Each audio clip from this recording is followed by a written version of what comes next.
Hello dear students, स्वागत है एक बार फिर से आपके अपने चैनल डिफेंस ट्यूटर में। आज की इस वीडियो में हम बात करने वाले हैं लेक्चर 2 फिजिक्स के टॉपिक प्रोजेक्टाइल मोशन के बारे में। इससे पहले लेक्चर 1 में हमने आपको प्रोजेक्टाइल मोशन के केस नंबर 1 को पढ़ाया था। इस वीडियो में आपके प्रोजेक्टाइल मोशन के केस 2 को बताया जाएगा, जिसमें कि आपको बताया जाएगा कि कभी भी किसी भी ऑब्जेक्ट को यदि हम हॉरिजेंटल प्रोजेक्शन से फेंकते हैं, यानी किसी भी हाइट से उसको सिर्फ हॉरिजेंटल प्रोजेक्शन से फेंकते हैं विदाउट एनी एंगल, तो हमारा उसके रिगार्डिंग जो टाइम ऑफ फ्लाइट होगा, रेंज होगा और भी उसके रिगार्डिंग जो इंपॉर्टेंट कंडीशंस होंगे वो क्या क्या होंगे। तो बिल्कुल शॉर्ट वीडियोस होगा और हमारा टारगेट यही रहेगा कि सारे इंपॉर्टेंट फार्मूला, सारे इंपॉर्टेंट कंसेप्ट जो हैं वो आपको एकदम छोटे छोटे आपके शॉर्ट वीडियोस में करके आपको बताया जाए, बिल्कुल कम समय वाले वीडियोस में। और यह वीडियोस आपके air force, navy, NDA, coast guard सभी स्टूडेंट्स के लिए इंपॉर्टेंट है। तो आप सभी स्टूडेंट जितने भी डिफेंस रिगार्डिंग स्टूडेंट हैं वो सभी इस वीडियोज़ को जरूर देखेंगे। हमने आपको पहले वीडियो में बताया था कि एयरफोर्स में जो एक्स ग्रुप होते हैं आपके, उसमें ये आपका सिंपली दिया जाता है, यानी आज के समय में जो आपका अग्निवीर का टेक्निकल ग्रुप है उसमें आपको यह दिया जाएगा सेम टू सेम फिजिक्स। फिर साथ ही में नेवी में SSR में आपको यह पूछा जाएगा, एनडीए में तो पूछा ही जाता है, और साथ ही साथ कोस्ट गार्ड जीडी में आपसे यह पूछा जाएगा। चलिए जल्दी से आगे की ओर बढ़ते हैं बिना समय को गवाए हुए। आगे की ओर बढ़ते हैं यहाँ पे केस नंबर 2 की ओर। देखिए स्टूडेंट्स, हम आपको कभी भी चैनल को सब्सक्राइब करने के लिए या फिर वीडियोस को लाइक करने के लिए इसके लिए नहीं बोलते हैं। बहुत सारे स्टूडेंट का कहना है कि सर आप वीडियोस में जल्दी नहीं बोलते हैं ये सभी बातें। तो मेरा कहना है कि अगर आपको हमारा वीडियोस खुद ब खुद अच्छा लगेगा, इन्फॉर्मेटिव लगेगा, तो आप इसको खुद चैनल को सब्सक्राइब जरूर करेंगे और वीडियोस को भी जरूर लाइक करेंगे, ठीक है। तो ये सभी बातें को बार बार बोलना सही नहीं होता है, ठीक है। चलिए, तो यहाँ पे केस नंबर 2 में बात करेंगे। इससे पिछले जो वीडियोस था उसमें हमारा केस नंबर 1 था, जिसमें कि हमने क्या किया था, सिंपली किसी भी प्रोजेक्टाइल को हॉरिजेंटल से समथिंग एंगल थीटा पे हमने क्या किया था, इसको प्रोजेक्ट किया था, ठीक है। लेकिन इस केस नंबर 2 में क्या है हमारा, इस केस नंबर 2 में कि हम किसी प्रोजेक्टाइल को क्या करेंगे, एच हाइट पर, किसी एच हाइट पर जाके उसको हॉरिजेंटली प्रोजेक्ट करेंगे। हॉरिजेंटली मतलब बिना किसी एंगल लिए हुए, यानी यहाँ पे जो हमारा एंगल होगा वो क्या होगा, वर्टिकल से 90 डिग्री होगा, ठीक है। तो बिना किसी एंगल लिए हुए हम इसको डायरेक्टली हॉरिजेंटली यहाँ पे फेंकेंगे, और किस वेलोसिटी से फेंकेंगे, तो V0 वेलोसिटी से फेंकेंगे। तो आपसे यहाँ पे सबसे पहले जो इंपॉर्टेंट चीज़ है वो टाइम ऑफ फ्लाइट पूछा जा रहा है। तो time of flight equal to क्या होगा, तो यहाँ पे time of flight equal to होता है T इक्वल टू √2h/g।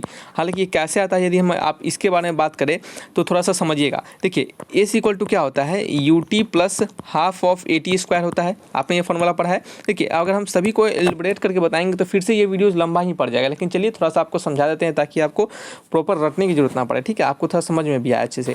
तो देखिए यहाँ पे अगर हम बात करते हैं कि यहाँ पे जो एस है, यानी हमारा जो यहाँ से लेकर यहाँ पे आने में जो समय लगता है उसको अगर हम टी मानते हैं, तो यहाँ पे हमारा जो ऊपर का हाइट है वो कितना है, एच है। तो यहाँ पे डिस्टेंस जो होगा वो कितना होगा, एच होगा, क्योंकि यही एच हाइट वो नीचे जा रहा है, तभी तो यहाँ पे टाइम आपसे पूछा जा रहा है, टाइम ऑफ फ्लाइट कितना है, यानी नीचे आने में उसको कितना समय लगा, ठीक है।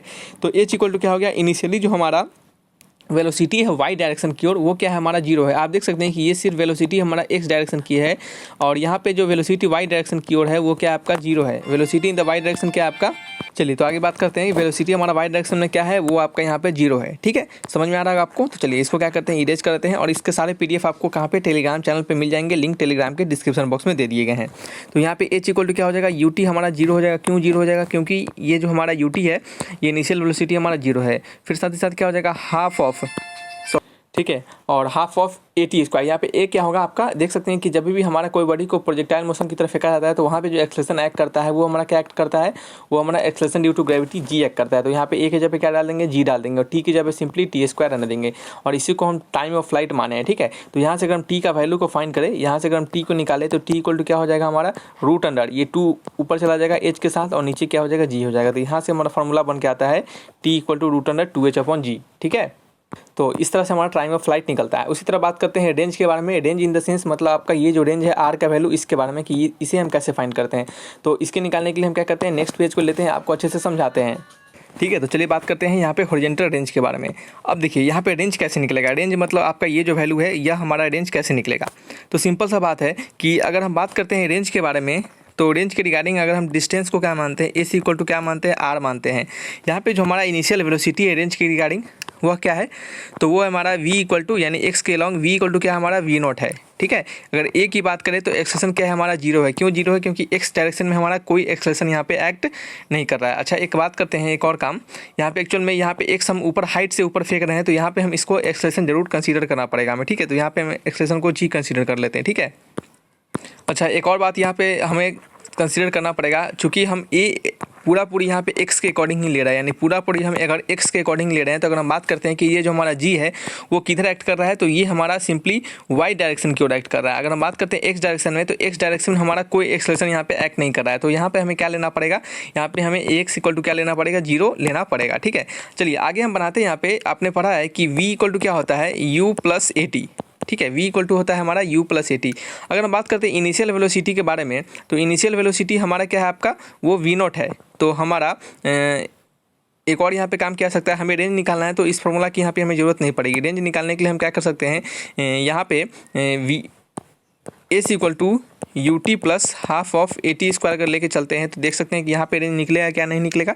यहाँ पे देखते हैं अगर रेंज के बारे में। अच्छा चलिए, उससे भी नहीं, यहाँ पे सबसे सिंपलेस्ट फॉर्मूला को लगाते हैं। आपको पता है कि ये जो हमारा S equal U T plus half of A T square या फिर V equal to U plus A T, ये हमारा कब दिया जाता है, जब हमारा समथिंग एक्सेलरेशन हो उस कंडीशन में। ठीक है, आपने पढ़ा होगा कि डिस्टेंस इक्वल टू क्या होता है, speed into time, speed into time. ठीक है, ये आपने सबसे सिंपलेस्ट फॉर्मूला पढ़ा है।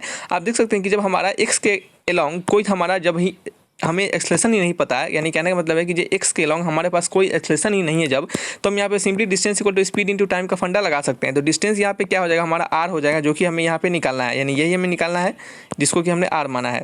और यहाँ पे आर इक्वल टू स्पीड क्या है हमारा, इनिशियली स्पीड वी नॉट है, और टाइम क्या है टी है।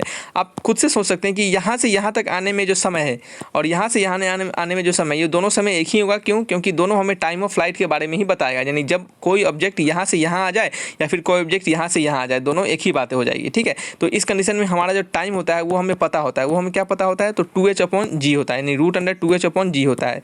तो यहाँ से वी नॉट इक्वल टू क्या हो गया, √2h/g हो गया, और ये क्या हो गया हमारा, यही हमारा आपका रेंज हो गया, यही क्या हो गया हमारा आपका रेंज हो गया। ठीक है, तो इस कंडीशन से इन दोनों को हम निकालते हैं इस तरीके से। आगे की ओर बढ़ते हैं जल्दी से। देखिए यहाँ पे अगर सिंपली फार्मूला बता के जाना रहता है तो बिल्कुल कम समय लगता है। ठीक है, लेकिन थोड़ा सा 5-6 मिनट और एक्स्ट्रा लग जाए, लेकिन आपको अच्छे से कंसेप्ट सीख ले, ये ज़्यादा बेहतर है आपके लिए। अगर बात करते हैं वाई कॉम्पोनेंट ऑफ वेलोसिटी है टी सेकेंड के बाद हमारा वाई कॉम्पोनेंट ऑफ वेलोसिटी क्या होगा, तो देखिएगा वी इक्वल टू होता है यू प्लस ए टी। आपने पढ़ा है वी इक्वल टू होता है यू प्लस ए टी, और वी हमारा वाई के लॉन्ग इनिशियली वेलोसिटी यू का जो क्या है हमारा, इनिशियल वेलोसिटी जो है हमारा वाई डायरेक्शन में, इनिशियल वेलोसिटी जो है हमारा वाई डायरेक्शन में वो क्या है हमारा 0 है, तो ये तो हमारा 0 हो जाएगा। ठीक है, बात करते हैं सिर्फ ए के बारे में, तो ए हमारा क्या है वाई डायरेक्शन में जी है, और टी तो हमारा सिंपल क्या है टी ही है। तो हमारा वाई डायरेक्शन में जो वेलोसिटी क्या हो जाएगा, कुछ समय के बाद, किसी टी टाइम के बाद, टी इक्वल टू 5 सेकेंड। ठीक है, तो यहाँ पे क्या हो जाएगा हमारा, किसी भी टी टाइम पर हमारा जो वाई डायरेक्शन में जो वेलोसिटी होगा वो क्या होगा, Y equal to G into T हो जाएगा। अब बात करते हैं कि स्पीड भी आफ्टर टी सेकेंड के बाद जो हमारा स्पीड होगा वह क्या होगा। ठीक है, तो सिंपल समझिएगा कि जो स्पीड है हमारा वो क्या होगा टी सेकंड के बाद, जैसे फिगर हमारा यहाँ पे है, किसी भी टाइम टी सेकंड के बाद हमारा स्पीड तो एक्स डायरेक्शन में भी होगा और वाई डायरेक्शन में भी होगा। ठीक है, तो यहाँ पे हमें रिजल्टेंट वेलोसिटी को लेना पड़ेगा। ठीक है, तो इस कंडीशन में हमारा जो रिजल्टेंट वेलोसिटी हो जाता है उसको समझिएगा। इस कंडीशन में हमारा डी के लिए हम बता रहे हैं, रिजल्टेंट वेलोसिटी जो होता है वो क्या होता है आपका वी रिजल्टेंट, या फिर वी हमारा किसी भी टी समय पर वो क्या होता है √(vx) का स्क्वायर हो जाता है प्लस vy का स्क्वायर हो जाता है। तो vx कितना है हमारा, तो vx है हमारा v नॉट है, क्योंकि x डायरेक्शन में हमारा इनिशियल वेलोसिटी v नॉट है तो हम उसको v नॉट लेंगे। ठीक है, क्योंकि vx तो हमारा चेंज नहीं हो रहा है, तो v नॉट का स्क्वायर लेंगे प्लस, और y डायरेक्शन में हमारा किसी भी t टाइम पे वेलोसिटी जो है वो हमारा क्या है g इंटू टी है, तो gt का स्क्वायर।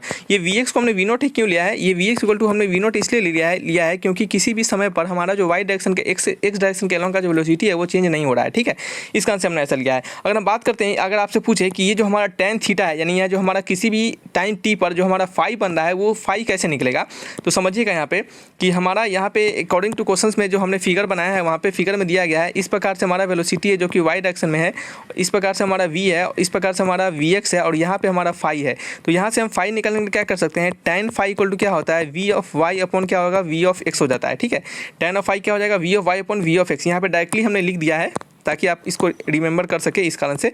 तो यहाँ पे हमारा v ऑफ y क्या होता है हमारा tan फाई इक्वल टू हो जाएगा G into T upon V naught. तो यहाँ से हम फाई को निकालेंगे तो क्या हो जाएगा हमारा बताइए, तो यहाँ से हमारा जाएगा tan इनवर्स क्या हो जाएगा, tan inverse G T upon V naught हो जाएगा। ठीक है, तो ये क्या हो जाएगा हमारा इसका tan इनवर्स का सिंपली tan का, या फिर कह सकते हैं फाई का हमारा, यानी एंगल जो होगा किसी भी टाइम टी पे उसका वैल्यू हो जाएगा। ठीक है, तो इस तरीके से समझ सकते हैं, आपको निकालना है, समझ रहे हैं। चलिए बात करते हैं अगर हमारा लास्ट पॉइंट ई नंबर के बारे में, तो ई लिखा जाए इक्वेशन ऑफ ट्रेजेक्टरी के बारे में। तो इक्वेशन ऑफ ट्रेजेक्टरी में आपको क्या निकालना होता है, जैसे आपने पढ़ा है Y equal S equal to क्या होता है हाफ ऑफ या फिर आपने पढ़ा है ए इक्वल टू क्या होता है you T plus half of A T square.